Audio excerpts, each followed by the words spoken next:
Rangsakni takoksong bukoksong norok tai tongo tabuk TMB News and Entertainment Channel. আপনারা অবগত আছেন 2018 সালে এবং পরবর্তীতে 2023 সালে ত্রিপুরা রাজ্যে ভারতীয় জনতা পার্টির সরকার প্রতিষ্ঠিত হওয়ার পর থেকে একের পর এক গুরুত্বপূর্ণ পদক্ষেপ নিয়ে চলেছেন রাজ্য সরকার, যার উদ্দেশ্য হচ্ছে রাজ্যের প্রতিটি প্রান্তে জাতি জনজাতি নির্বিশেষে, দুর্গম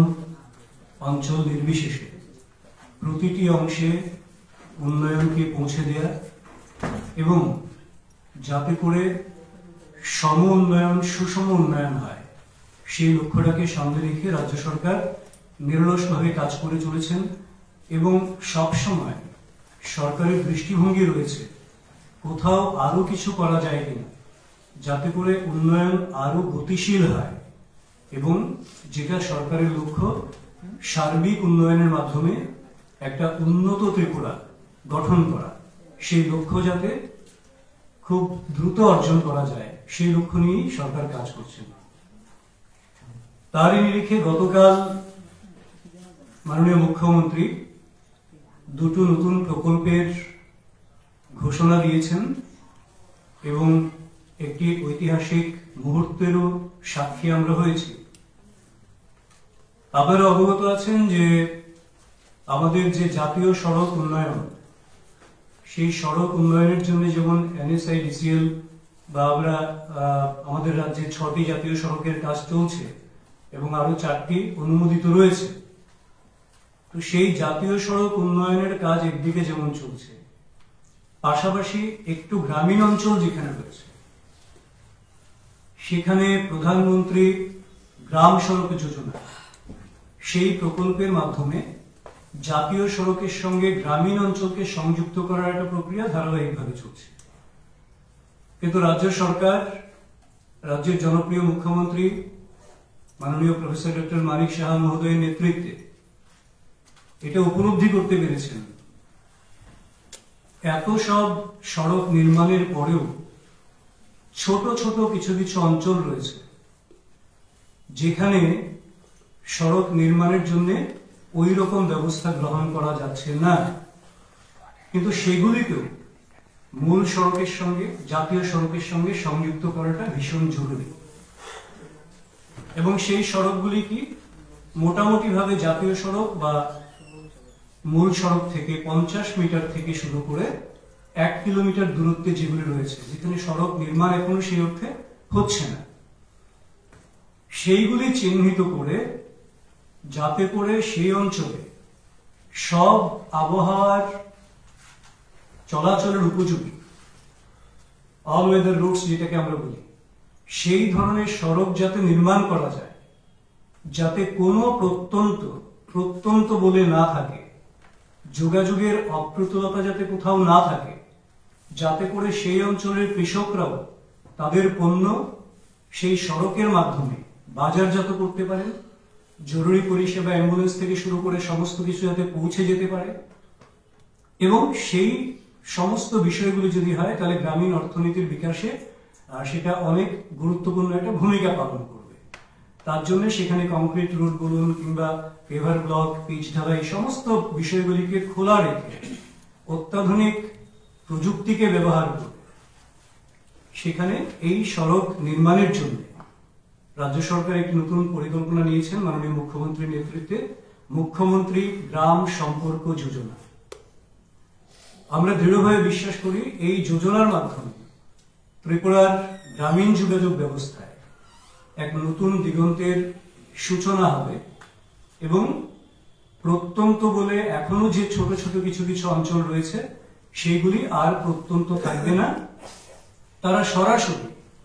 সড়ক যোগাযোগের মূল ধারায় যুক্ত হবেন এবং তাতে তাদের আর্থ সামাজিক উন্নয়নে সেটি সহায়ক ভূমিকা পালন করবে। এবং তার জন্য ইন্ডিয়ান রোডস কংগ্রেসের যে নির্দেশিকা রয়েছে কিংবা গ্রামোন্নয়ন মন্ত্রকের যে নির্দেশিকা রয়েছে সেইগুলি কঠোরভাবে যেমন মেনে চলা হবে সেই সড়ক নির্মাণে, পাশাপাশি মাটির ভার বহন ক্ষমতা কতটুকু রয়েছে কিংবা জিওগ্রাফিক ইনফরমেশন সিস্টেম জিআইএস যেটাকে আমরা বলি, সেইটাকে ম্যাপিং করে সেই সড়কগুলি নির্মিত হবে। তো এটা নিঃসন্দেহে রাজ্যের সড়ক যোগাযোগে এক ঐতিহাসিক দিগন্তের সূচনা করবে এবং গোটা রাজ্যের যে কোনো জায়গা থেকে যে কোনো জায়গায় পৌঁছে যাওয়ার ক্ষেত্রে পণ্য থেকে শুরু করে যাত্রী পর্যন্ত সেটা একটি গুরুত্বপূর্ণ ভূমিকা গ্রহণ করবে। তো এই প্রকল্প যেমন ঘোষণা করেছেন, প্লাস দ্বিতীয় আরেকটি প্রকল্প ঘোষণা করেছেন মুখ্যমন্ত্রী ত্রিপুরা গ্রাম সমৃদ্ধি যোজনা 2.0। তো এতে আমরা দেখতে পাই যে রাজ্যে আমাদের 1193টি গ্রাম পঞ্চায়েত, ভিলেজ কমিটি, 58টি ব্লক রয়েছে আমাদের, এবং এইগুলোর উপরই নির্ভর করে আমাদের গ্রামীণ অর্থনীতি এবং প্রশাসনিক কাঠামো। কারণ ত্রিপুরার 70% মানুষই গ্রামে বসবাস করে। কাজেই নতুন যে মুখ্যমন্ত্রী ত্রিপুরা গ্রাম সমৃদ্ধি যোজনা 2.0 মাননীয় মুখ্যমন্ত্রী যেটা ঘোষণা করেছেন, সেটা দৃষ্টিভঙ্গি হচ্ছে এটা সুশাসনটা হবে ডাটা ড্রাইভেন এবং রিয়েল টাইম ডাটা। অ্যাকচুয়ালি সেই অঞ্চলগুলিতে উন্নত কতটা হচ্ছে, কি কি কাজ হয়েছে, কতটা কমপ্লিট হয়েছে, লক্ষ্যমাত্রা কি ছিল, কতটা অর্জিত হয়েছে, সেই নিরিখে, ওই কাজের নিরিখে সেই অঞ্চলগুলির, সেই ব্লকের হোক, সেই ভিসির হোক, সেই গ্রাম পঞ্চায়েতের হোক, সেই জেলা পরিষদের হোক, তাদের র্যাঙ্কিং হবে যে কে কতটা কাজ করতে পারে। আর র্যাঙ্কিং হবে মানে এটা জবাবদিহি, কার্যশীলতা সেখানে পরিস্ফুটিত হবে। কেন হলো না, কেন লক্ষ্যমাত্রা অর্জন হয়নি, কোথায় হয়নি, তার জবাবদিহি করার জন্য যারা নির্ধারিত কর্তৃপক্ষ রয়েছেন তারা সেখানে বাধ্য থাকবে। কাজেই এতে করে অনেক দায়িত্বশীল এবং অনেক কর্মদক্ষতা বাড়বে, যেটা প্রশাসনিক এবং উন্নয়নের নিরিখে অনেক গুরুত্বপূর্ণ একটা ভূমিকা পালন করবে। কারণ সবকটাই হচ্ছে ড্যাশবোর্ডে সবকটা রিফ্লেকশন হবে তার, সেই ধরনের বিষয়গুলিকে মাসিক ভিত্তিতে তার র্যাঙ্কিং হবে। তো এই সমস্ত বিষয়ের উপর ভিত্তি করে সেই কাজটি হচ্ছে। তো এটা হচ্ছে দ্বিতীয় যে প্রকল্প তিনি ঘোষণা করেছেন, তার নাম যেটা ত্রিপুরা গ্রাম সমৃদ্ধি যোজনা 2.0। তৃতীয় বিষয় যেটা গতকাল একটা ঐতিহাসিক বিষয় হয়েছে, একসঙ্গে বোতাম টিপে মাননীয় মুখ্যমন্ত্রী প্রাইম মিনিস্টার আবাস যোজনা গ্রামীণের অধীনে 15,000 2 বছরের মধ্যে নবনির্মিত 15,000 গৃহপ্রবেশ ঘটিয়েছেন। এবার আপনাদের মনে থাকবে অনেকেরই 2023 সালের 15ই নভেম্বর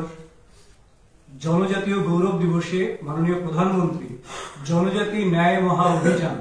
মানে পিএম জনম যেটাকে আমরা বলি, সেটা শুরু করেছিলেন। এবং এই মিশনের লক্ষ্য ছিল কি, 18টি রাজ্য এবং আন্দামান নিকোবর দ্বীপপুঞ্জে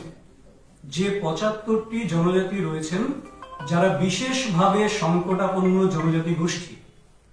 তাদের সার্বিক উন্নয়ন ছিল সেটার লক্ষ্য। এবং সেই নিরিখে ভারত সরকারের নির্দেশিকা অনুসারে রাজ্যে একমাত্র রিয়াং জনজাতি গোষ্ঠীকে এই মিশনের আওতায় আনা হয়েছে। এবং এই মিশন প্রধানমন্ত্রী জনম, তার পর্যায়ে আমরা দেখতে পাই যে 2023-24, 24-25 সালে আমাদের রাজ্যে 16,467টি ঘর নির্মাণ হয়েছে, যেটা রিয়াং কমিউনিটিদের জন্য, এবং তার মধ্যে 15,000-এর গৃহপ্রবেশ এবার গতকাল সম্পন্ন হয়েছে। কারণ এই জনজাতি অংশের মানুষরা, তাদের যে ডাটাবেস, তাদের যে ডোর টু ডোর সার্ভে থেকে টোটাল জনজাতি অঞ্চল যেটা বেরিয়ে এসছে, তারা সবচেয়ে বেশি নেগলেক্টেড, তারা উন্নয়নের নিরিখে তারা অনেক পিছিয়ে ছিলেন, এবং তাদেরকে উন্নয়নের জন্য, তাদেরকে মূল স্রোতে আনার জন্যই এই মিশন নিয়ে, যেখানে তাদের এই গৃহপ্রবেশ বলতে যেখানে শৌচালয় থাকবে, যেখানে পানীয় জলের ব্যবস্থা থাকবে, যেখানে বিদ্যুৎ সংযোগ থাকবে, যেখানে রান্নার গ্যাসের সংযোগ থাকবে, এই সমস্ত বেসিক যে আমাদের নিডস গুলি রয়েছে একটা লাইভলিহুড মেনটেন করার জন্য, একটা জীবন জীবিকা বা একটা ভালো জীবন ধারণের জন্য, সেই নিরিখেই ওইটা করা হয়েছে। তো 15,000 সেই গৃহপ্রবেশ গতকাল সম্পন্ন হয়েছে। এই তিনটে বিষয়ে এবং তার সঙ্গে গতকাল আরেকটি গুরুত্বপূর্ণ সিদ্ধান্ত রাজ্যের ক্যাবিনেট নিয়েছে, যেটা হচ্ছে অ্যাডহক প্রমোশন সংক্রান্ত। আপনারা জানেন যে ত্রিপুরা রাজ্যে প্রমোশন সংক্রান্ত বিষয়ে 2018 সালের আগেই একটা স্পেশাল লিভ পিটিশন মাননীয় সুপ্রিম কোর্টে রয়েছে, এবং যার জন্য প্রমোশনে একটা জটিলতা ছিল। রাজ্য সরকার একটা সময় অ্যাডহক প্রমোশনের বিষয়টাকে বিবেচনা করে অ্যাডহক প্রমোশন চালু করেছে, কিন্তু যারা প্রমোশন পেয়ে সরকারি চাকরি করছেন তো করছেন, কিন্তু অ্যাডহক প্রমোশন পেয়েছেন কিন্তু রিটায়ারমেন্ট হয়ে গেছে, সেখানে গিয়ে দেখা গেল একটা জটিলতা যে অ্যাডহক প্রমোশনের যে পিরিয়ডটা, সেই রিটায়ারমেন্ট বেনিফিটটা ওনারা পাচ্ছেন না। তো যার জন্য কর্মচারীরা কোথাও না কোথাও ক্ষতিগ্রস্ত হচ্ছে। তার জন্য রাজ্য সরকার সিদ্ধান্ত নিয়েছেন যে 13,082 জন যারা রয়েছেন অ্যাডহক প্রমোশনে সরকারি কর্মচারী এখন পর্যন্ত পদোন্নতি পেয়েছেন, তাদের সবাইকে রেগুলার হিসেবে ট্রিট করবে, subject to observation of honourable supreme court. রাজ্য সরকারের এটা সিদ্ধান্ত। সুপ্রিম কোর্ট যদি তার বিপরীতে কোনো সিদ্ধান্ত বলে বা কিছু একটা জটিলতা তৈরি হয়, তখন আবার সেটা পুনর্বিবেচনা, কিন্তু আদারওয়াইজ রাজ্য সরকার সিদ্ধান্ত নিয়েছেন তারা রেগুলার, অর্থাৎ তারা রিটায়ারমেন্টের পরে অ্যাডহক হয়ে অ্যাডহক প্রমোশন পেয়ে যে জায়গাটা তারা বিলং করতেন,